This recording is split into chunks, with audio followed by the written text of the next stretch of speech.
We were learning about errors in measurement, and in the last class we learnt about two types of errors. One is the systematic error that comes because of the measurement system. The second is the instrument error.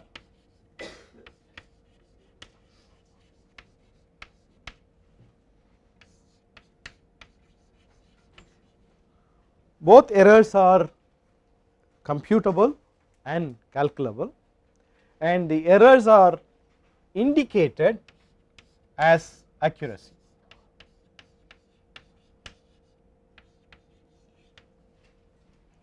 The error itself is defined,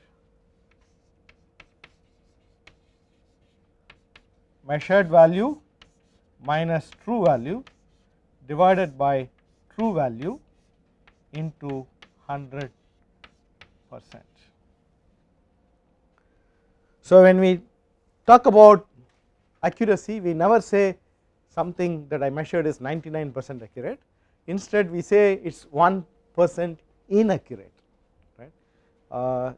This has been in vogue for quite some time, so we continue to use it even though it is not the right way of saying accuracy. When I say I have 1% error, which means that I have 99% accuracy, right. And when we talk about accuracy, that is a term accuracy class.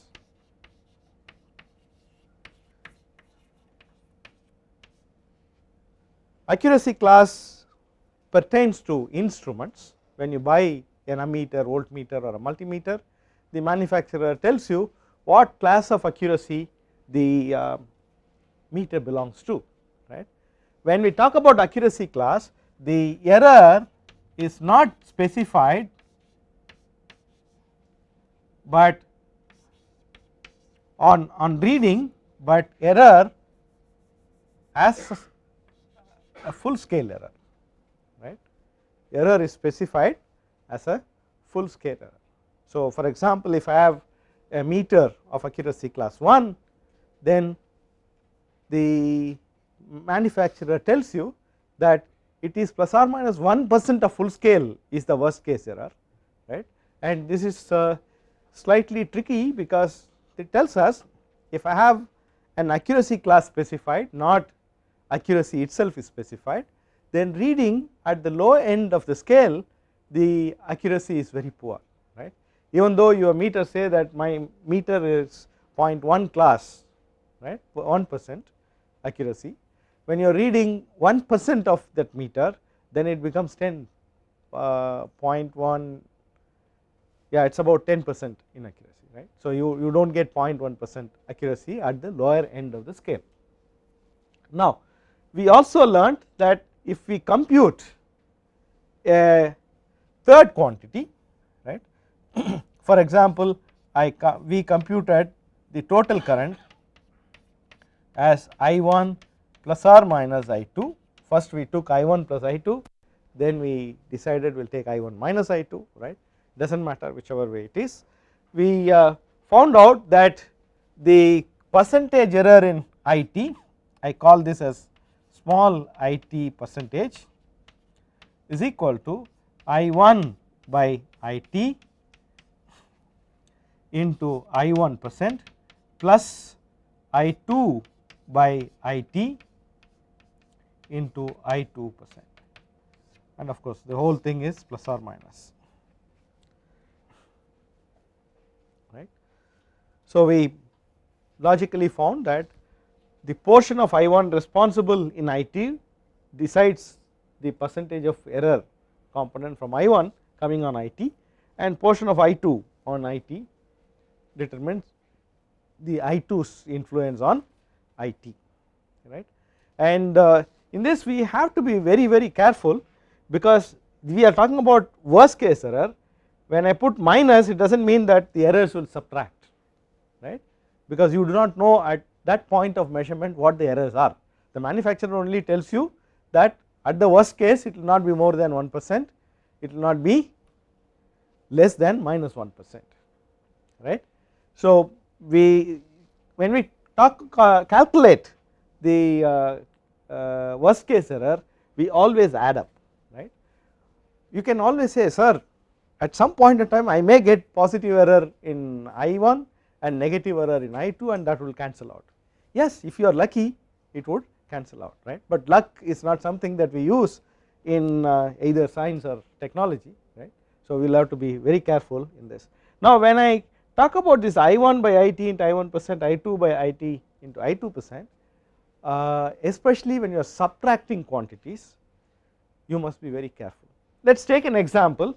I assume that I1 is equal to 100 milliampere and I2 is equal to 95 milliampere, and my total current IT is 100 milliampere.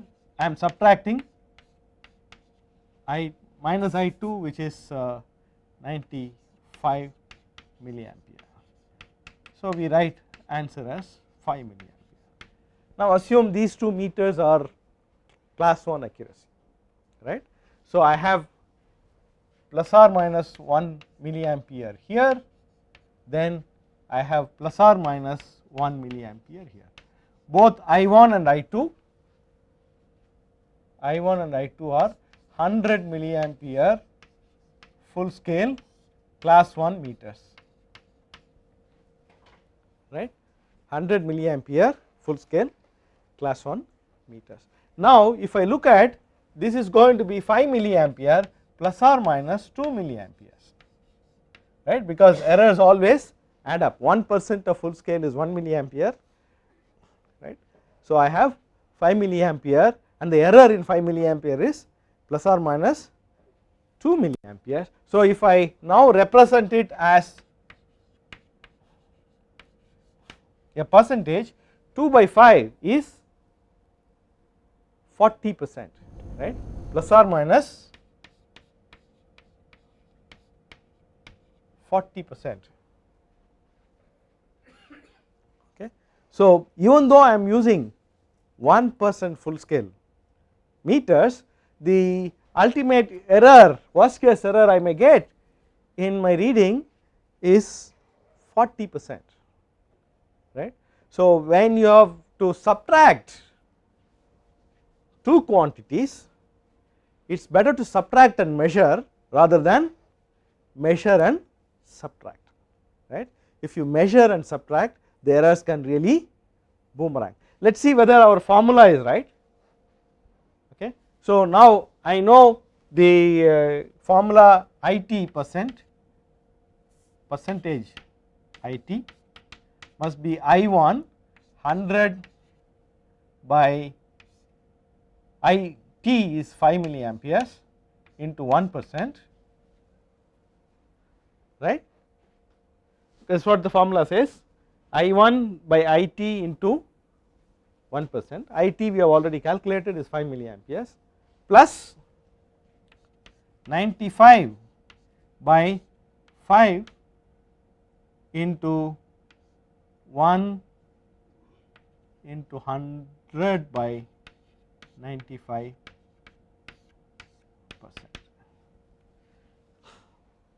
right.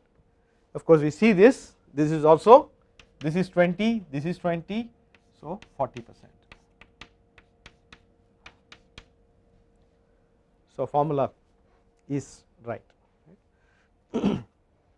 And we also looked at some other examples, the measurement of power, when I calculation of power when I measure voltage and current and multiply to get the power, right.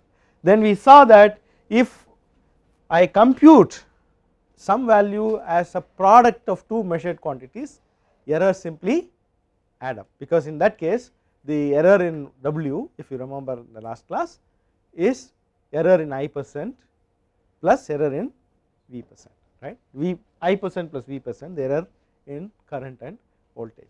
Then we also derived a formula. If I am computing a value y from measured values of x1, x2, xn, then each one having x1%, x2% and xn%, then the total error in y percent would be x1 by y into dou f by dou x1 into x1% plus x2 by y into dou f by dou x2 into x2% plus dot dot dot xn by y dou y dou f by dou x n into xn%, right. So, we can calculate whatever be the function, right. For example, sometimes we measure reactive power as square root of apparent power square minus active power square, right. So, now we can differentiate that and then find out if I have error in P and Q, what would be the error in reactive. If I have error in apparent power S and active power P, what would be the error in reactive power Q, right. So, we will look at this in the assignments, right, little later. Now, we should understand when we talk about deriving a formula, we assume certain things, right, we assume certain things. In this case, we assume x1, x2, x3, xn are all small, y is small, and hence they combine like this, right. If they are not small, then this formula would be in error, right. Okay. So, you must always use the formula with a pinch of salt. If you are in doubt, always go back to the long handed derivation of errors from the fundamentals, but the formula works as long as your errors are 1 or 2%. Now, apart from the systematic error and instrument error, we also learned there is another error called random errors.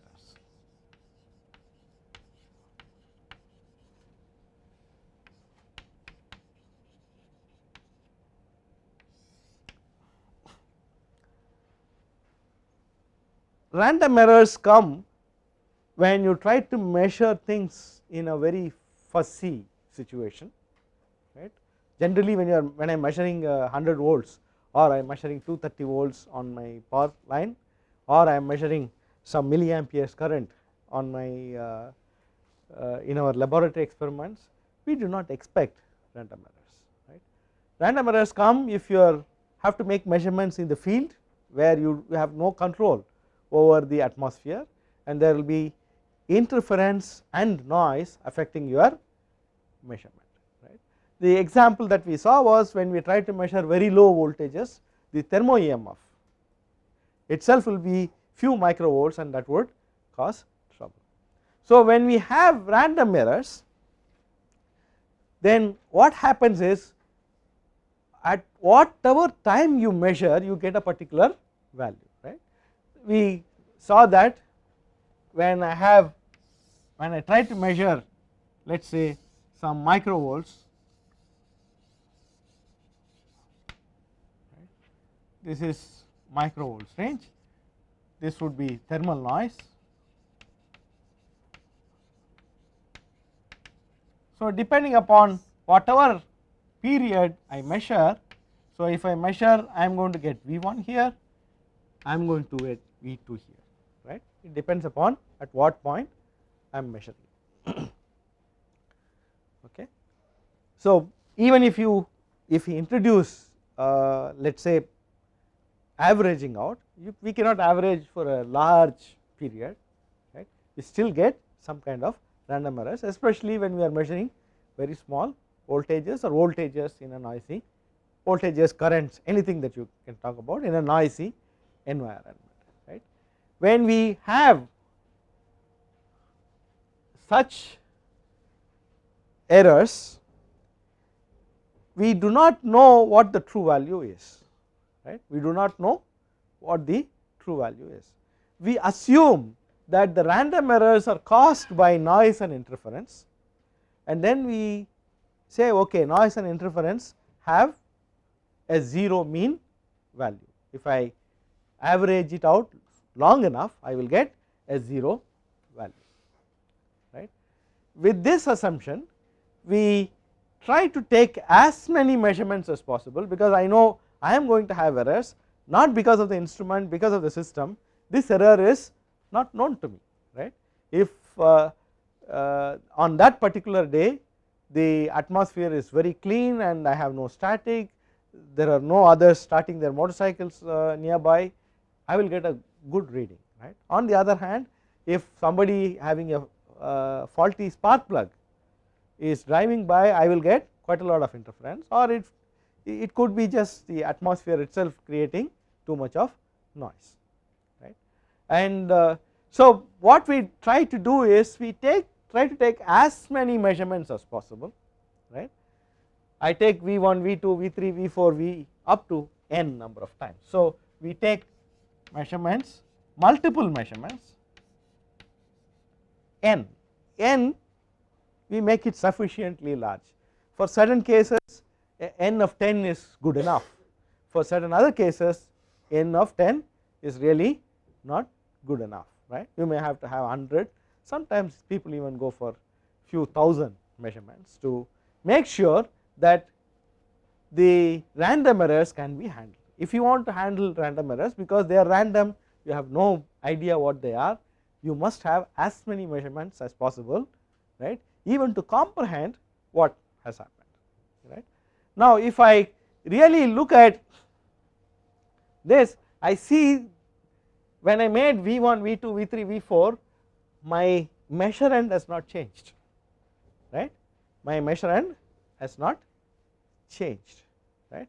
So now I can say that the best value, I call it as VE, is 1 by n sigma j equal to 0 to 1 to n Vj. I simply find the average value of all the readings that I have taken, I get what we call it as a best value, right, because this need not be the true value. In the case of systematic errors, I know I have a true value, right. In this case, this average value also can have a systematic error and instrument error, right. So from the point of view of random errors, this would be the best value, right. Now if I look at the VE, right, so I have average value is VE, so this is VE, okay. Now I can talk about the individual values, right. Now if I look at V1, V1 is less than VE, V2 is more than VE. Again, from the expected value or the best value, right, the individual values differ, right. Now we do not call this difference an error, right, instead we call this difference a deviation.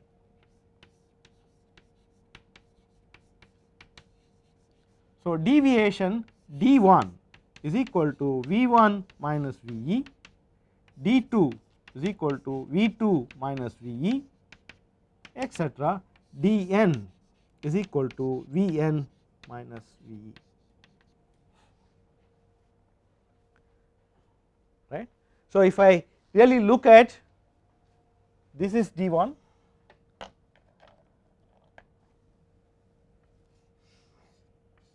this is d1 and this is d2, right. So if I take third measurement, that would be d3 and so on. Now if I look at it, I have a line going through several points, right. and I want to make this line the best possible line to represent those points, right. So, fairness demands that I see to it that the line is adjusted so that all these deviations are fairly represented, right. Mathematically speaking, I must choose a line so that the sum of deviations are 0, right.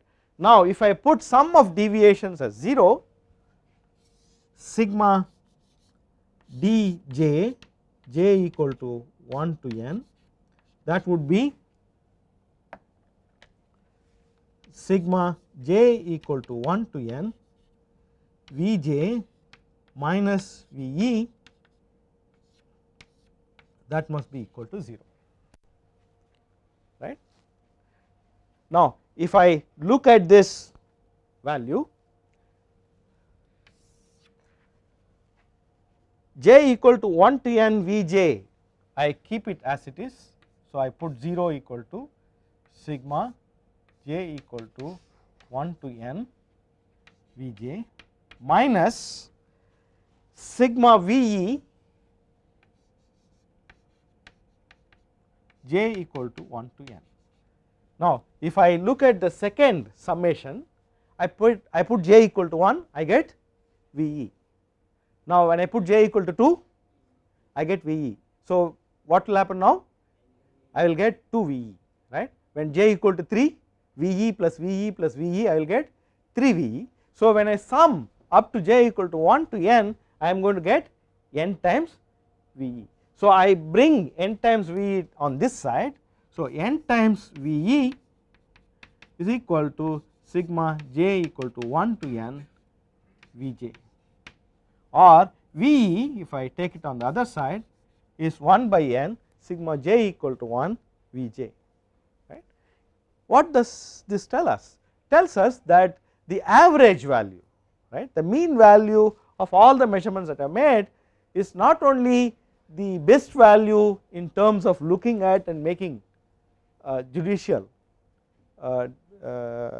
decision, it is also best value in the mathematical sense, because sum of deviations equal to 0 also leads to the best value to be the average value.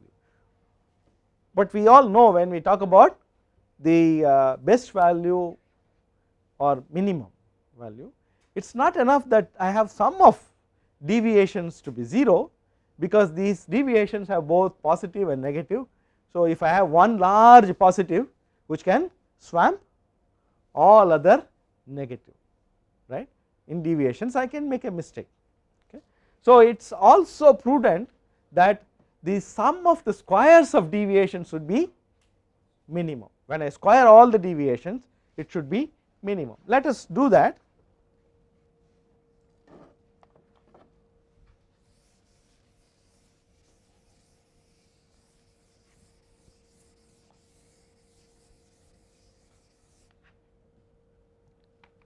So, I have deviation Vj minus Ve whole square, this is dj square, sum j equal to 1 to n, right. So, this must be minimum, and what is the variable? Vj are measured values. I am choosing Va, right, I am choosing Ve such that this square sum is minimum. So, it means I must have d by dVe of this must be equal to 0, right, and d square by dVe square, right, of that must be negative, right. The first derivative must be 0 and the second derivative must be negative for a minimum, and first derivative must be 0 and second derivative must be positive for a maximum, right. So, let us not worry about the second derivative, because we know there is no question of having a maximum here, right. If I do that, I will get only a minimum, right. So, if I look at it, this is Vj minus Ve whole square, So, sigma j equal to 1 V j square minus 2 V j V e plus V e square, right, d by dV e of equal to 0, right. Now, I take the differential inside the summation and I see that V j is independent of 1 to n, V j is independent of V e, right. So, I do not have to worry about it. So, I can say sigma j equal to 1 V j square. Now, I take here that would be minus 2 V j V e, I am differentiating with respect to V e. What will I get? Minus 2 V e, right, minus 2 V e and V e square, if I differentiate, minus 2 V j, not V e, I am differentiating with respect to V e, right. V j is constant as far as V e is concerned, and when I differentiate V e square, I will get plus 2 V e, right, equal to 0. Am I right? Okay.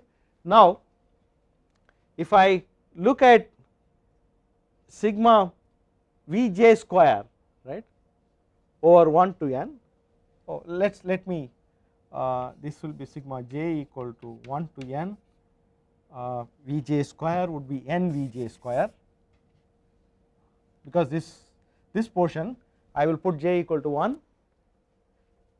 right. So, I am going to get sigma j equal to 1 to n V j square minus 2 sigma V j equal to 1 to n plus 2 into sigma V e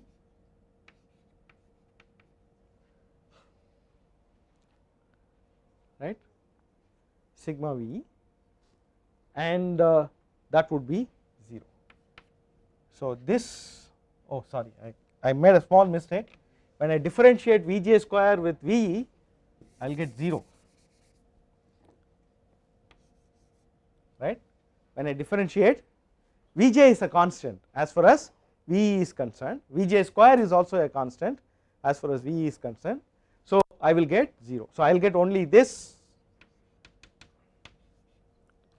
So, I will get, so this again I can cancel 2 on either side, sigma V e over j equal to 1 to n would be n times V e. So, I have n times V e is equal to sigma V j equal to 1 to n, or V e is equal to 1 by n sigma j equal to 1 to n V j.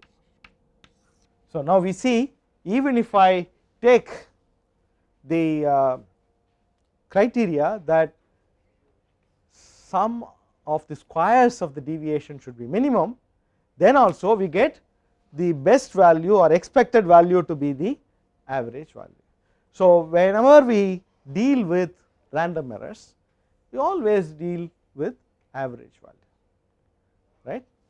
So, when I have random errors, we use the average value, expected value, we call this as V bar, right. V e expected value is V bar. V bar is 1 by n sigma j equal to 1 to n V j, right. And I talked about voltage measurements, it does not matter whether I measure voltage, current or resistance or whatever it is, right. The this holds good, okay. Now, once we have got the expected value or the best value, right, then what do we do with the deviations? Because actual measurements were V1, V2, V3, Vn, right. So, like the error accuracy, we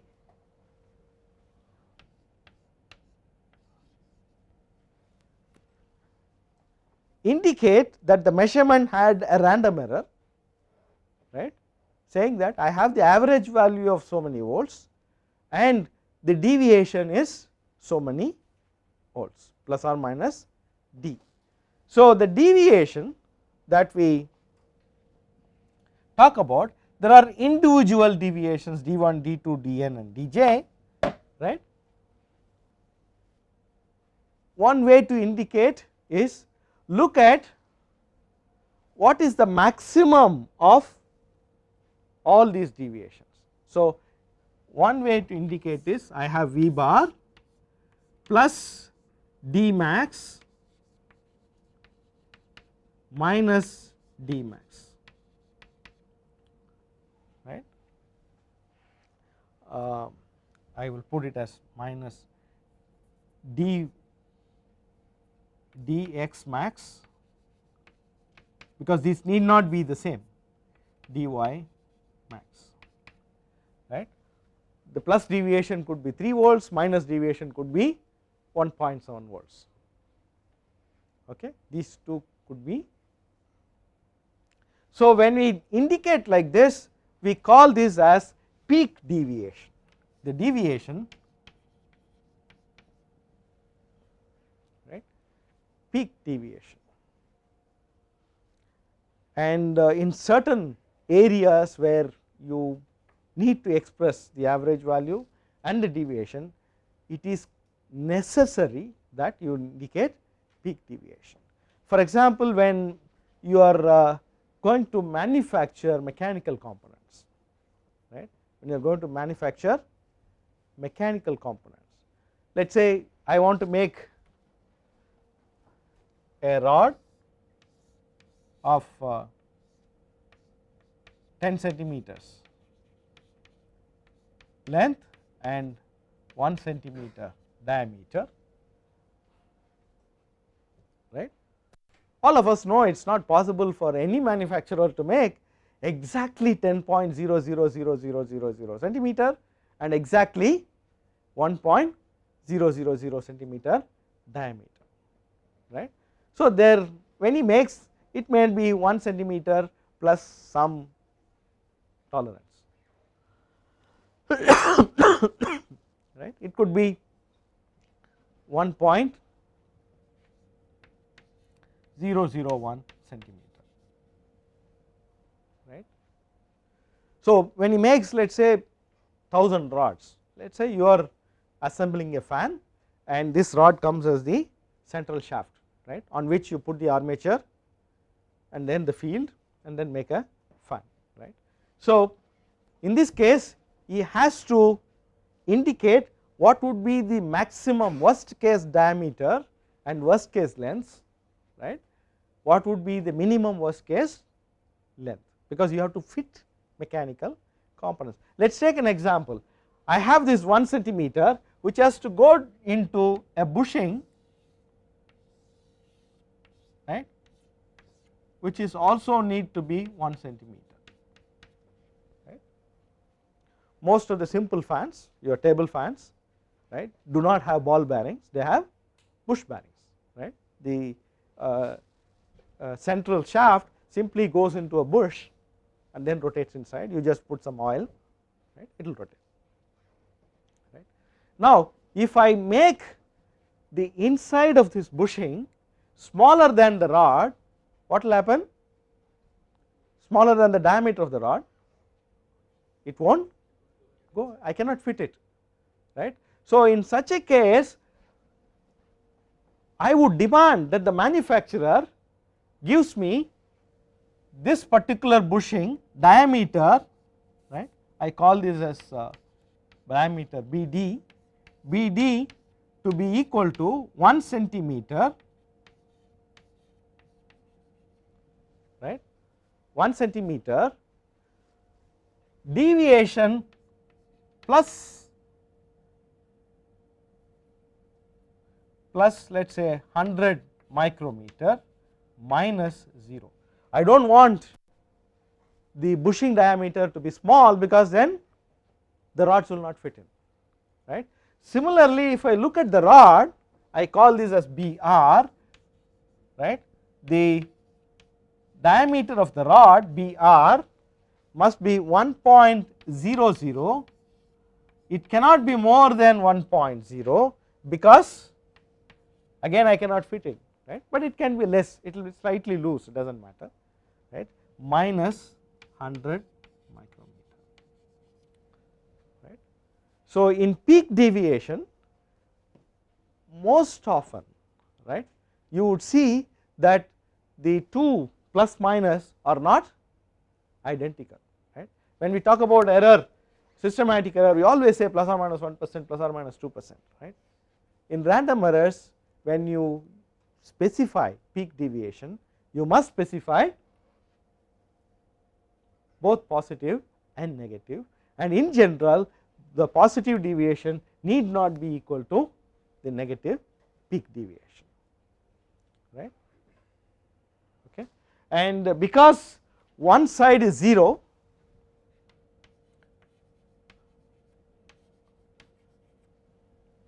right, such way of expression is called unipolar deviation, right. It is not bipolar.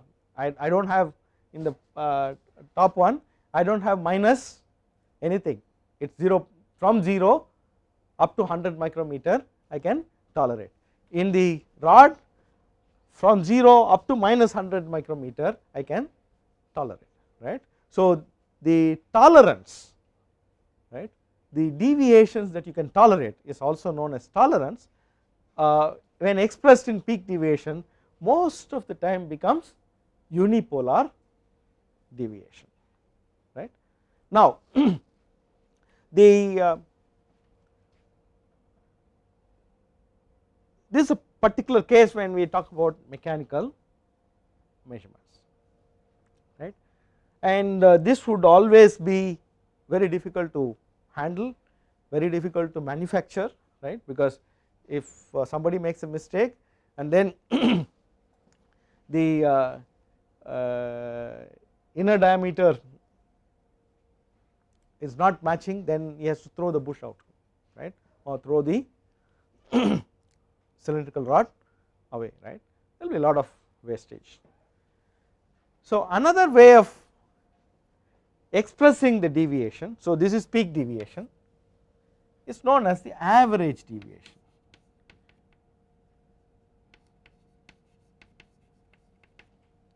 So we put d bar, average deviation, is equal to 1 by n sigma j equal to 1 to n mod dj, right. Okay. We indicate the average deviation.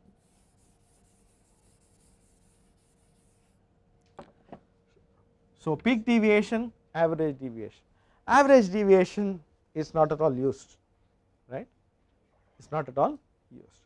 Now as an electrical engineer, I look at the measurements that I have made, right, this is my changing, right, randomly changing input, input is not randomly changing, the confusion that comes from the outside, right, makes me get a measurement on my input which is more or less constant to be randomly measured, right.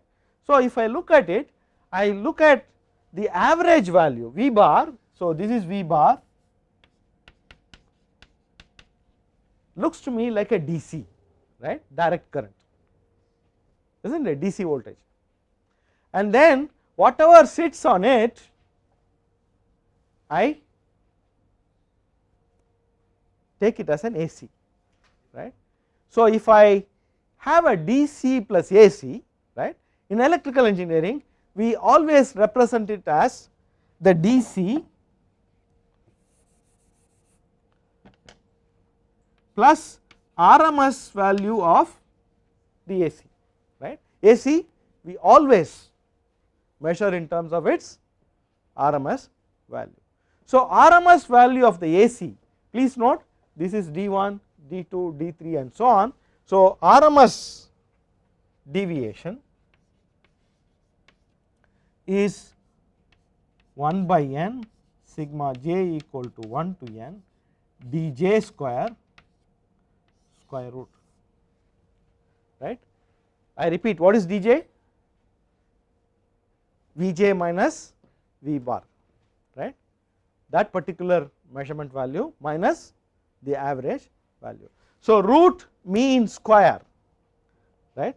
So, this is, let me put, right, root mean square value would give me the RMS deviation, right, but this is fine, it is not, this is one way of saying. But when we look at this expression, the mathematicians will not accept this, even though as electrical engineers it perfectly makes sense that it is an RMS value of a changing quantity, right. Because if I look at the deviations themselves,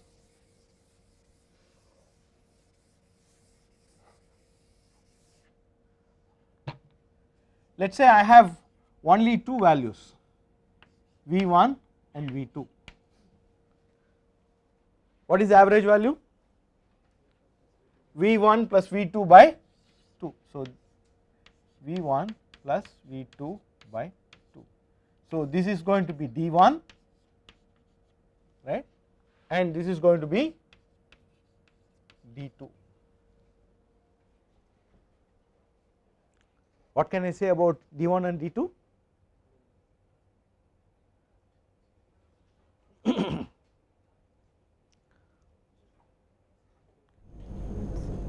When I take V1 plus V2 by 2, right, what is going to happen? The moment I know D1, D2 is fixed, right. So, I have two measured values, but only one independent deviation, right. When I have two measured values, one independent deviation, D2 is not a dependent variable, right. D2 is a dependent variable and not a independent variable. So, if I have 3 points, only two deviations will be independent, the third one will be dependent on the 2, right. Similarly, if I have n variates, that would give me only n minus 1 independent deviations, right. So, the deviation, the same RMS deviation, now I do not put 1 by n, I put 1 by n minus 1 and take only the independent deviations, right. Okay. That deviation is called standard deviation, because that is the one which is mathematically correct. As long as n is large, right, whether it is RMS deviation or standard deviation, there will be very small error in between them, right. So, we can choose either RMS deviation or standard deviation, but I repeat, standard deviation is mathematically correct, right. So, when we talk about the average value plus standard deviation, right, in this case the standard deviation can be one value. The symbol that we normally use is sigma, right, the symbol we normally use for expressing the deviation. So, let us recap. When we have random errors, the only way that we can handle random errors is to take as many measurements as possible, right. And when we take such a large measurements, I will definitely get different values if I have random errors. Calculate the average value, and that we say is the best value. I keep repeating this best value because it is not the true value, right, it is the best value. Okay. Now, whatever variations that have occurred in my measurement is indicated in terms of deviations from the best value, right, indicated as a deviation from the average value, right. If it is manufactured mechanical components, you will have to give a peak deviation, otherwise practically it is of no use, right.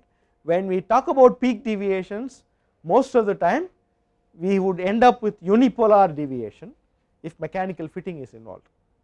If I am not going to make a rod and a bush, right, I am going to make only a rod, it may not matter much, right. Let us say I want to put something here and I am making a rod, I can have bipolar tolerances, right. But when fitting is involved, we need to indicate peak deviation, right, as tolerance, and most of the time it becomes unipolar tolerance. The average deviation, which is not at all useful, is also a mathematically correct entity, right. What is most often used is the standard deviation, right. Standard deviation looks at the nearly the RMS value, we look at it as a sine wave, right, or some varying quantity, and then calculate the RMS value. We do not actually do the RMS value because all the deviations are not independent, one deviation will be dependent upon n minus 1 other deviation. So, we instead of saying 1 by n sigma j equal to 1 to n dj square, we put 1 by n minus 1, we take only n minus 1 independent deviations and calculate the standard deviation, right. The standard deviation square, right, sigma square is called variance. This comes from the statistics part of mathematics, right. It comes from statistical part of mathematics, right. And like the systematic errors and instrument errors, standard deviation can also be expressed in terms of percentage, V1 plus or minus sigma percent,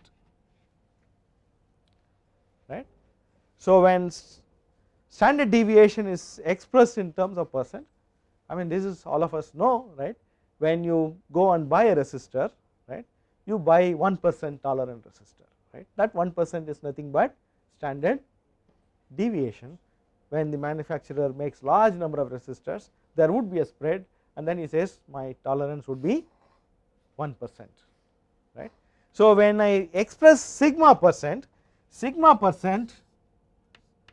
is equal to actual sigma divided by V bar into 100, right. Whatever standard deviation you get, for example, if it is a resistance, you get that resistance divided by the total resistance, right, into 100 would give me percentage standard deviation. We stop here, we will continue in the next class.